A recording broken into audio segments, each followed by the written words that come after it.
Deconverted Man here. I'm a little bit sick right now, but by the time that you get around to this, probably I won't be, hopefully. And this is kind of a fill-in until I finish editing the mega epic project that you should all be super excited about. Jesus, Superman is dead. Ah. See? Sick. Alright, so I wanted to do talking points on a couple things. And that is that, first and foremost, this correction of words that we skeptic atheists sometimes do. So, a believer might say something like, I know that there is a God, or I know this is true. And maybe they'll even repeat that word over and over again as if repetition could make it real. I know that I know that I know that I know. Really? It's always like I swear, it's always like an old guy pastor that's doing this. I know that I know that I know that I... And they're just like... I think one's enough. But anyways, there have been studies that if you repeat stuff, it seems more true.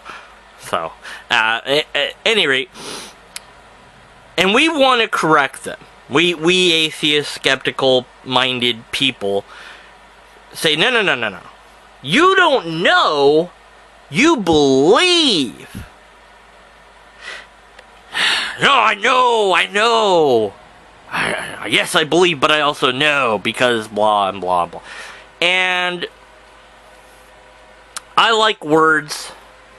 I like using words in a way that brings across my point in the best method that I'm able to do. And I want to be better at that, and I want others to be really good at it too, because natural language is weird. And there is a difference between knowledge and belief, and philosophers have talked about this, and we can go to dictionaries and talk about what they say, and, you know, we can talk about it in the comments below, because that's the point of talking points. Gonna cough here. Oh, man. Woo! Deconverted Man, losing a lung. But is that sort of rebuttal, worthwhile? You know, somebody say, well, we're wasting our time, quote unquote, which I don't like that idea. I don't think that, you know, well, whatever. Well, maybe, because if they don't understand what it is that we're trying to do, then yeah, it isn't useful to do. So let me try to unpackage this a bit, and maybe you can help me refine this into a more concise manner. As a former believer, I can speak to my own experiences, nobody else's. I can't tell you what other people are thinking or feeling, but I can tell you about the way that I thought and felt, and use that as a hypothetical for understanding, or trying to understand what might be going on, okay?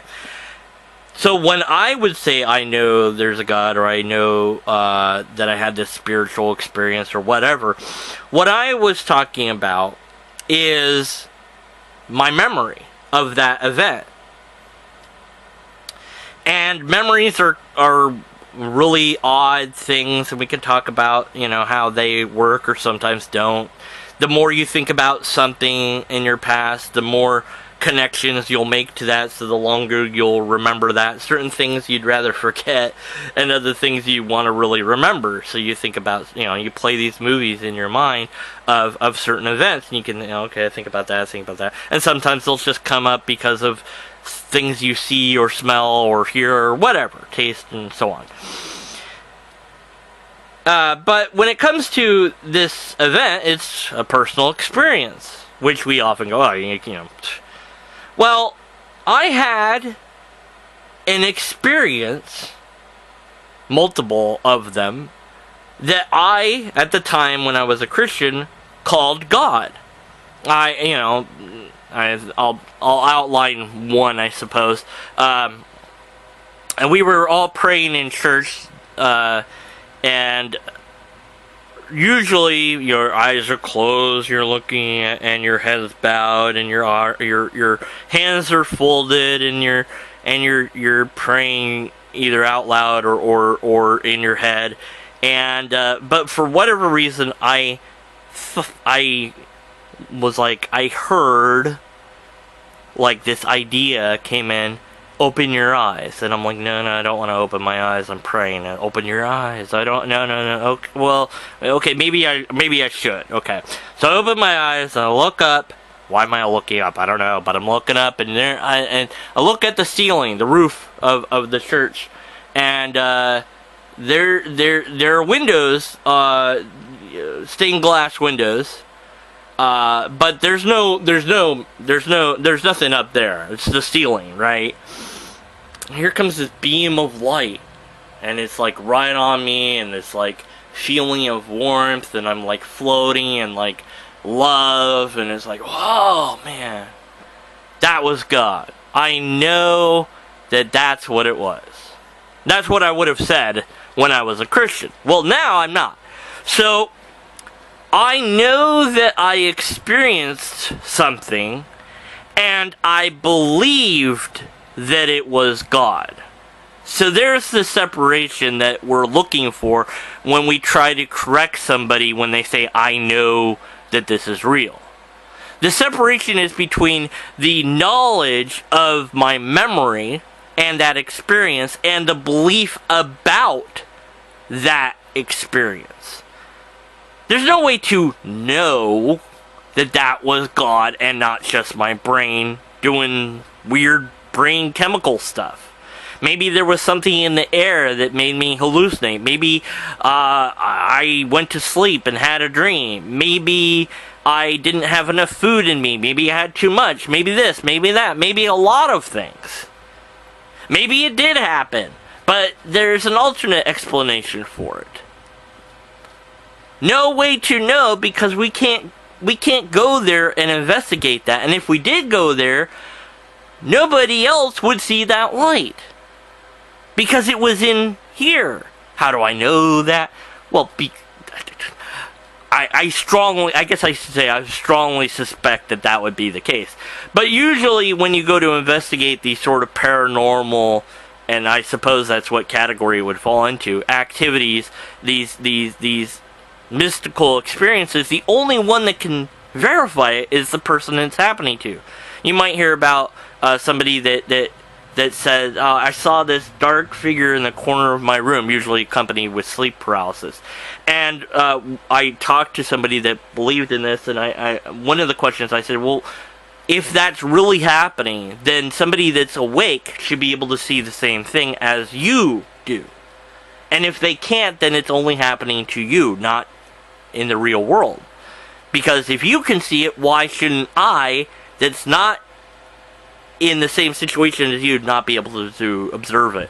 For that matter, why can't we have cameras that observe it? Well, because they don't have brains, or whatever the excuse is. They don't have a soul or a spirit.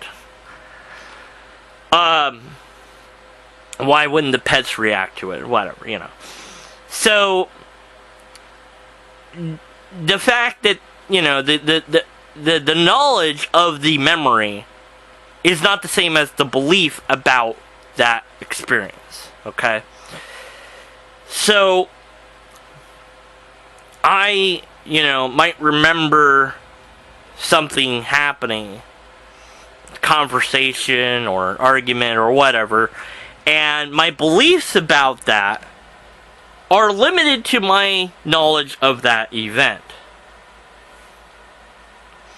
So until I learn more, my beliefs can't change. And even when I do learn more, I might decide that I don't want my beliefs to change, or I might make up excuses to kind of keep the beliefs that I have because it's more comfortable than challenging my beliefs. But what I believe is different than what I know. So that's what we're trying to convey when we say, no, you don't know that, you believe it. But we need to fix this to really get into all the stuff that I said. And again, I'd love to do it in a more concise manner, so help me out with that. Reduce it to a paragraph. That's your homework. Okay, so leaping off from that, the other thing I wanted to talk about that's similar to this is being willing and able to challenge your beliefs. And this is my big thing that I want everyone to be able to do, myself included. All beliefs that I have, whatever they are, or whatever knowledge I think I have, whatever it is that I think is true, I have to be willing to challenge that. Even the things I think are most valuable, like freedom. I think freedom is worth fighting and dying for, maybe.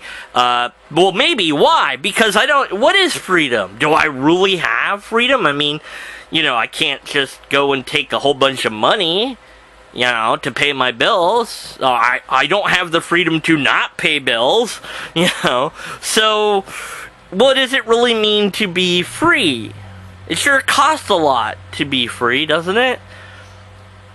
So, there's limitations on that. There's rules. And so it's like, well, if we have rules, then we're not really free, and there's a whole debate there. But I can change my view on what that is, even though it's really important to me. So I've heard and seen people write and say, put that in any order you want, that their belief, I know this is true. Well, and again, going back to that, no, you believe that's true, right? And I'm fine with that. Nobody's going to change my mind. It's just the way it is. And there's nothing really wrong with that because I'm a good person. Well, that's just great. And maybe you are a good person. Maybe you are the most benign person, and maybe you're going to keep that belief to yourself and not even try to spread it around. And you go, well, what's wrong with that? Well, let me extrapolate a bit. Now, I hope this doesn't come off as an appeal to consequence, but I do want you all to understand why this is bad, okay?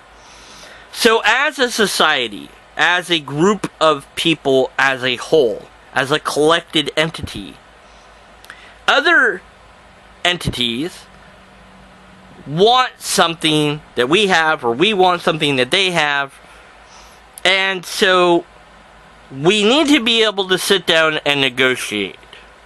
And that entails that we have to be willing to change our beliefs. So I believe that this little island is ours. We believe that that island is ours.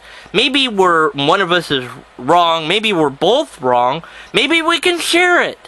But that all requires that we challenge our beliefs. If we're not willing, no, it's ours. We know it's ours. We have a treaty, doesn't matter.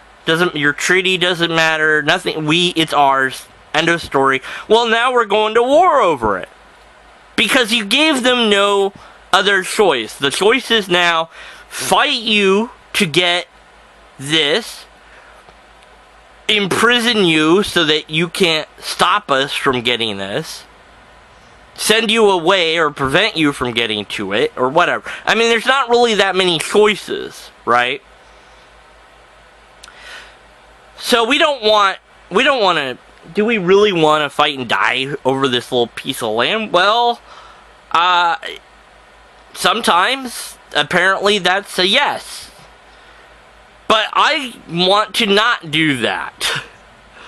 I would much rather that we be willing and able to negotiate and compromise and come to an agreement, a civilized agreement, where maybe nobody's really happy about it, but it keeps the peace.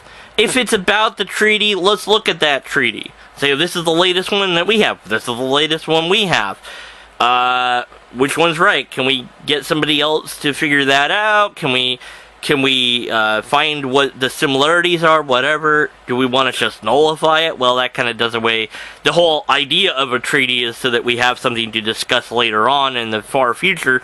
So we don't want to really just say, treaties don't mean anything, because that's a problem for later. We need to have a way to be civil so that we don't kill each other or have to imprison each other or whatever, right? So, in that sense, I would hope that you would be in agreement with me that beliefs need to be challenged. And you might say, well, okay, yeah, sure, I get that. That's for the nation. That's for the entire country. That's for the state, or the mayor's office, or my local city, or whatever, something big. But our little organization of a church, I mean, come on, what's it really hurt that we 12 people are unwilling to be raw? Well, maybe you're all nice people, but what happens across the street when we have a similar group of 12 people that also are unwilling to challenge their beliefs? And part of that is also that you're wrong and have to die. Well, here they come across the street. They're coming. What do? Well, we can't change our beliefs. We know that we're right. They're coming to kill us. Oh, bleep. Now we have to kill them or they kill us, or, that's not really good. And the reverse could be true. It might be us. It might seem that we have a benign, peaceful belief. But it might turn out not to be. And we find ourselves in this position of fighting and dying for something that we weren't willing to question. And some people, and I think that this is the most terrifying thing that I could think of offhand, is that some people are willing to die and kill without remorse or regret for their belief. We saw that already. We've seen that in the modern era. 9/11, right? Let's not to the conspiracy. Go away if you're one of those. Please, just leave the planet. Anyways, there's another category of people unwilling to change what they believe. And you might be right that it might not hurt anything. But is that mentality, the mentality of holding a belief and not being able to or willing to question or change it, is that something that you want everybody to have? Now, Kant, K-A-N-T, philosopher I enjoy trying to understand, had this idea that the way you decide if something is a good ethic is you imagine a world where everybody does that all the time.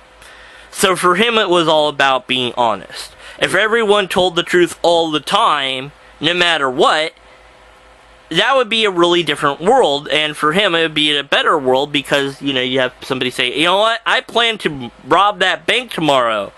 Well, thanks for telling us. I guess we're going to arrest you so that you can't do that, right? I know all your bank codes, so I can do that really easily. Well, yeah, because we told them to you, but we told them to you hoping that you weren't going to do that. Well, I'm going to do that. Well, we're going to prevent you from doing that, right? I think it's a little bit far for me, but I like the idealized way of thinking about that. So, would a world where everybody is always willing to question whatever it is that they believe be better than a world where nobody is ever willing to question what they believe ever? Which one's better? Well, what can we say about that? Better is subjective, right? Yes, but we know what having positions that are non-challengeable positions does. We know that causes war. We know that causes conflict, pain, suffering, death, destruction, etc. We also know that if I can't convince you that my thing is right, then if I am right, you won't know what's real. You won't know what's true. So our ability to educate is hampered by this. Imagine if you were a teacher and you had a classroom of students that just refused to believe anything you say. Maybe you've had that classroom. I don't tell anyone, but I might have been somebody that every now and then was like, yeah, well, actually, I wasn't someone that didn't believe it. I was just like, why do we need to know this? Which was never really answered. The answer is we don't really need to know it.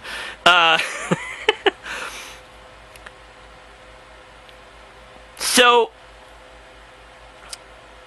is that a ideal world? In a world where nobody is willing to change their ideas ever? No. Because a baby could never learn. Baby doesn't want to stop pooping in his diaper. That's easy, man. You ever try to get a kid to potty train?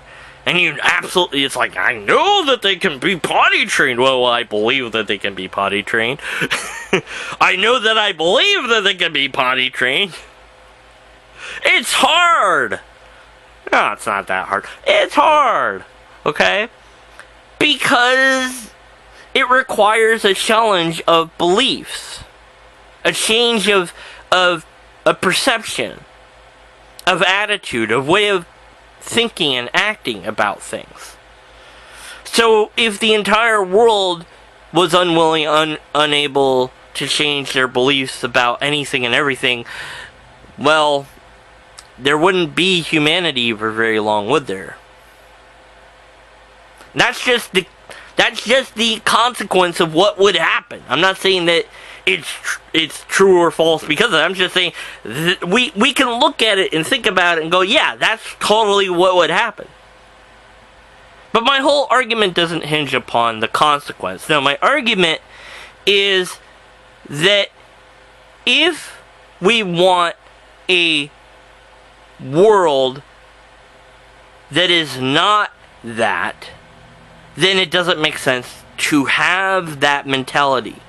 And you might say, well, but I can have that mentality and tell others that having this mentality is bad. You're right, because being a hypocrite is irrelevant, but I really don't want you to be a hypocrite.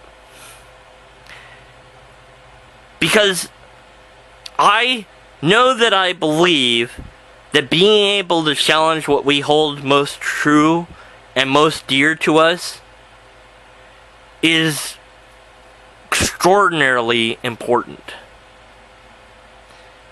Because then I can be reasoned with. I can be wrong. I can be right too. But I can change my mind. And you can bargain with me and I can negotiate with you. And we can come to compromises. We can't do that if I'm set in my ways. If I am stubborn. If I have the truth with a capital T. And that's what I know that I know that I know. And maybe you believe that that's okay. But I hope that this presentation convinces you that it's not okay. So cut it out. Change your mind on stuff. Rah! Alright, so thanks for listening. Please put your comments, questions, and other keywords in the thing below. Talk about what I talked about in this video in the comments below. And that's it. Thanks for listening. Until next time,